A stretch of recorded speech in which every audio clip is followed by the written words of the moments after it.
അതിന്റെ പിന്നിലെ കഥ ഉണ്ട്. ഞാൻ മനസ്സിലാക്കണമെങ്കിൽ അത് തേക്കാൻ പഠിക്കാൻ അറിയില്ല.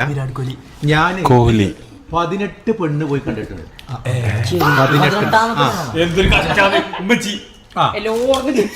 18ാമത്തതാണ് ആര്? 18 അടവെന്നൊക്കെ പറയല്ലേ, 18ാമത്തതാണ് ഉമ്മച്ചി. അതിൽ ഞാൻ അങ്ങോട്ട് പറ്റിയതും ഇന്നങ്ങോട്ട് പറ്റാത്തതും അങ്ങനെയൊക്കെ കേസുകളുണ്ട്. ജോലിയും കാര്യം അങ്ങനെയൊക്കെയുള്ള പല കാര്യങ്ങളായിട്ട് അന്നങ്ങനെ വീടാന്തരം കയറി ഇറങ്ങി പെണ്ണ് കാണലായിരുന്നു. ഒന്ന് കാഴ്ചല്ല, പെണ്ണ് ഹൈലൈറ്റ് മാളിലും ലുലു മാളിലൊക്കെ കണ്ടുകാണ്ട് അങ്ങനെ ആണ് വിവാഹം കഴിച്ചുകൊണ്ട് വരികയാണ്. യെസ്, അങ്ങനെയൊക്കെ ഇതാണ്. അപ്പൊ അതുകൊണ്ട് പിന്നെ 18 ആളില് ഞാന് പിന്നെ സെലക്ട് ഇത് കേൾക്കടാ, കെട്ടാത്ത ആളുകൾക്ക് പ്രയോജനപ്പെടാലോ. പിന്നെ സെലക്ട് ചെയ്ത ആളാണ്. ഒറ്റ നോട്ടത്ത് തന്നെ പിന്നെ ഞാൻ എൻ്റെ മനസ്സിൽ ഞാൻ വിചാരിച്ച കുറേ ക്വാളിറ്റികൾ ഉണ്ടായിരുന്നു. അതൊക്കെ ഞാൻ ഉമ്മച്ചിനോട് ഞാൻ എത്ര ചോദ്യം ചോദിച്ചിട്ടുണ്ട്. ഒരു കാര്യമില്ല, ടീച്ചറാണ്.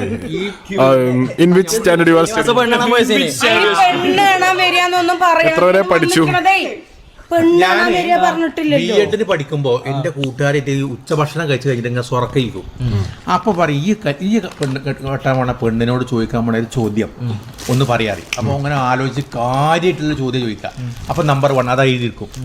അങ്ങനെ 12 14 ചോദ്യങ്ങൾ തെരഞ്ഞെടുത്ത ചോദ്യങ്ങൾ ഗാർഡനിങ് താല്പര്യം ഇങ്ങനെ അന്ന് കാലത്ത് ഇങ്ങനെ പെണ്ണ് കെട്ടാൻ പോകുമ്പോ എന്ത് ചെയ്യണം, പെണ്ണ് ഇങ്ങോട്ട് ചോദിക്കൊന്നുമില്ല, ആളങ്ങോട്ട് ചോദിക്കും എന്തൊക്കെയാ. ഇവിടുന്ന് നമ്മളെ നാട്ടിൽ നിന്ന് ഒരാള് ഇതേപോലെ പെണ്ണ് കാണാൻ പോയിട്ടോ. ഇവന് അപ്പൊ അന്നഞ്ഞ് എനിക്ക് പെണ്ണിനോട് സംസാരിക്കണ്ടേ? സംസാരിക്കുന്നു അല്ല, എന്തെങ്കിലും സംസാരിക്കും. അല്ലെ ഓനെ തള്ളി അങ്ങോട്ട് വാതിൽ ഇതൊക്കെ ആക്കി. അതിലിപ്പന്നെ ആദ്യം തന്നെ ചോദിച്ചു, എന്താ പറയാ, എന്താ പേര് ചോദിച്ചു. സുസ്മിനിയാണ് പറഞ്ഞത്. അത് പറഞ്ഞു പോകും. പിന്നെ അവന് ബാക്കി ഓനൊക്കെ ആകെ കൺഫ്യൂഷനായി മറന്നുപോയി. അതിലിപ്പന്നെ ഇങ്ങനെ പിന്നെ കീപ്പട്ട് ഇങ്ങനെ നോക്കിക്കുമ്പോൾ പിന്നെ അടുത്ത ചോദിച്ചാണ് ഈ ചെരുപ്പെടുന്ന് വാങ്ങിയതാണ്. കാരണം ചോദ്യം കിട്ടില്ല, ഓന് ചോദ്യമൊക്കെ മറന്നുപോയി. അതിന് വളർന്നത് നിലമ്പൂരിൽ നിന്ന് വാങ്ങിയാണ് കാരണം ഉടനെ നോക്ക് ദേഷ്യം വന്ന് കണ്ടോ. പിന്നെ കുറച്ച് കഴിഞ്ഞപ്പോൾ പിന്നെ ഒരു ചോദ്യം കൂടി ചോദിച്ചാൽ 3 ആണ്ടേ 100 രൂപയ്ക്ക് ചില്ലറുണ്ടോ.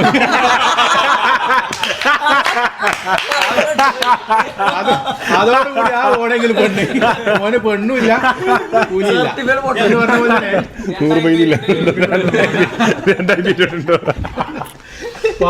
12 ചോദ്യങ്ങൾ ചോദിച്ചിട്ടുണ്ട്.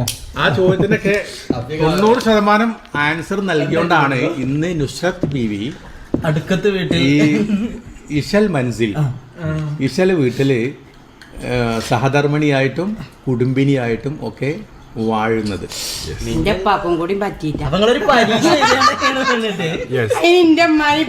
എലിജിബിലിറ്റി ടെസ്റ്റ് എന്താ കാട്ടി? ഒരു ഇത് വ്ളോഗാട്ടോ. അതില് ഫോട്ടോ വന്നില്ലേ പത്രത്തില്, ആ എല്ലാ പത്രത്തിന്റെ കോപ്പി ആദ്യം തന്നെ 3 കൊടുത്തേക്ക. എന്നിട്ട് റാങ്ക് പാസ്പോർട്ട് ഫോട്ടോ കൊടുക്കാതെ ഇപ്പച്ചി എന്ത് ചെയ്തു? പത്ര കട്ടിങ്ങൾ വന്നിനി. എന്ത് റാങ്ക് ഹോൾഡറാ?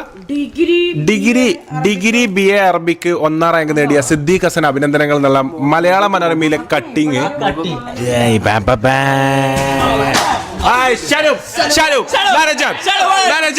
What is this?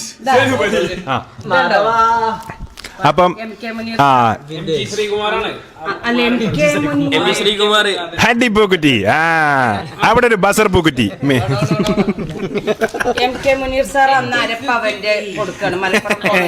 ഹഡി പൂക്കുറ്റി ഇത് കേട്ടോളൂ, ഇത് ഭയങ്കര ഇതാണ്. മലപ്പുറം കോളേജ്. ഞാന് അന്നൊക്കെ പൈസ 6000 രൂപക്കാണ് ഞാൻ ആദ്യം ജോലി ചെയ്യുന്നത്. ആ സമയത്ത് ജോലിയും കൂലിയും ശമ്പളമൊന്നും അധികം ഇല്ലാത്ത സമയത്താണ് ഇതാണ് സിദ്ദീഖ് ഹസന്റെ ഫോട്ടോ. മാതൃഭൂമി പത്രത്തില് കാലിക്കറ്റ് BA വിജയം 67%. 1ാം റാങ്ക് സിദ്ദീഖ് ഹസൻ. മലപ്പുറം ഗവൺമെന്റ് കോളേജിലായിരുന്നു എന്റെ ഡിഗ്രി. തിരുവങ്ങാടി കോളേജിൽ നിന്ന് ഞാൻ പ്രീ ഡിഗ്രി കഴിഞ്ഞു. കാലിക്കറ്റ് അത് അങ്ങനെ തന്നെ അന്നത്തെ പത്രല്ലേ. പണ്ടത്തെ ലിപി പറഞ്ഞ ഒരു ഇത് കുറവാകും. ഇനി നിഹാൽ നിഹൽ എഴുതും. ഇനി ഈ ചങ്ങായിമാര് കേട്ടോ, ഇത് അന്നത്തെ പത്രത്തിൽ വന്നാണ്. ഈ ചങ്ങായിമാര് ഫുൾ എ പ്ലസ് വാങ്ങുമ്പോ പറയണ കേൾക്കുമ്പോ ഫുൾ എ പ്ലസ് വാങ്ങുമ്പോ നിങ്ങൾ വിചാരിച്ചും വലിയ സംഭവമാണെന്നില്ലേ. 986 ഇതൊന്ന് വായിച്ചാൽ മോനെ കേട്ടോ. ഓന്റെ മൈക്കോനെ അടിച്ചോട്ടാ. അപ്പോ BA അറബിക്കിൽ 1ാം റാങ്ക് നേടിയ സിദ്ദീഖ് ഹസൻ മലപ്പുറം ഗവൺമെന്റ് കോളേജിലാണ് പരീക്ഷ എഴുതിയത്. PDCയും SSLCയും 1ാം ക്ലാസ്സിൽ വിജയിച്ചിരുന്നു. അങ്ങനെ എഴുതിക്കണേ, 1ാം ക്ലാസ്സിൽ അങ്ങനെ തന്നെ എഴുതിക്കണേ. അത് ഫസ്റ്റ് ക്ലാസ് എന്നുള്ളത് പച്ചയായ മലയാള ലിപിയാണ്. 1ാം ക്ലാസ്സിൽ വിജയിച്ചു, അതായത് ഫസ്റ്റ് ക്ലാസ്സോട് കൂടി വിജയിച്ചിരുന്നു എന്നുള്ളതാണ്. പിന്നെ ഈ വിഭാഗത്തിൽ 2ാം റാങ്ക് നേടിയത് അത് വേറെ. അപ്പൊ തുടക്കം മുതലേ റാങ്കുകളുടെ ഒരു പെരുമയാണ്. അതായത് ഇവിടെ ഉള്ള പ്രത്യേകത എന്താ വെച്ചാല് ഇമ്മച്ചി ഗവൺമെന്റ് ഉദ്യോഗസ്ഥയാണ്. ഇപ്പച്ചി 10 ഇതൊക്കെ റാങ്കോൾഡ് ഡിസ്റ്റിങ്ഷൻ ആണ്. ഇവൻ 10 ഫുൾ എ പ്ലസ് ആണ്. ഇവനും 10 ഫുൾ എ പ്ലസ് ആണ്. ഞാൻ വളം ചാണകമൊക്കെ ഉള്ളു. എന്നാലും ഇങ്ങക്ക് അത്യാവശ്യം റാങ്കും സംഭവമൊക്കെ ഉണ്ട്. ഞാൻ ചെറിയ പല്ലി വളം ഗവൺമെന്റ് കോളേജിൽ ഉണ്ടാക്കുമ്പോ അവിടുന്നാണല്ലോ റാങ്ക് കിട്ടിയത്. ഈ MSFന്റെ പ്രവർത്തകർ എനിക്ക് നൽകിയ അന്നത്തെ മലപ്പുറം MLA ആണ്. മലപ്പുറം MLA ആണ് MK മുനീർ സാഹിബ്. മൂപ്പര് എനിക്ക് നൽകുന്ന ഒരു ഗോൾഡ് കോയിൻ അതാണ് ഉമ്മച്ചിയുടെ മാലമള്ള ഷാ എന്നെഴുതിയ സിദ്ദീഖ് 1ാം റാങ്ക് കിട്ടിയത്. 1ാം റാങ്ക് അതാണ് മാലമ്മല്. നമ്മളത് ഇന്നൊരു കണ്ടല്ലോ. അതാണ് അപ്പൊ ഇമ്മ ഷാ എഴുതിയിട്ടുണ്ട്. സിദ്ദീഖ് ഹസൻ എ, അതാണ് ഹനാൻ ഷാ. ആൾക്കാർ ചോദിക്കണേ ഹനാൻ ഷാ എന്നാണ്. നാളെ ഞാൻ ടൈറ്റാന്റെ പേര് പറഞ്ഞില്ലേ. ഞാനിങ്ങി മാരോടും വെച്ച് മറ്റേ ചാക്കിൽ ചാട്ടത്തിൽ ചാടിയ ഒരു വെള്ളിക്കളർ മെഡലുണ്ട് 5.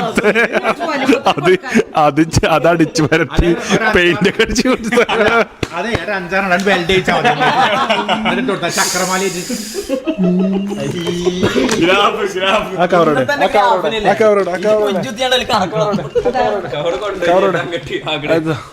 വീണ്ടും അപ്പോഴേ അപ്പൊ അങ്ങനെയാണ് 18 സമ്മാനങ്ങൾ വന്നത്. അതാ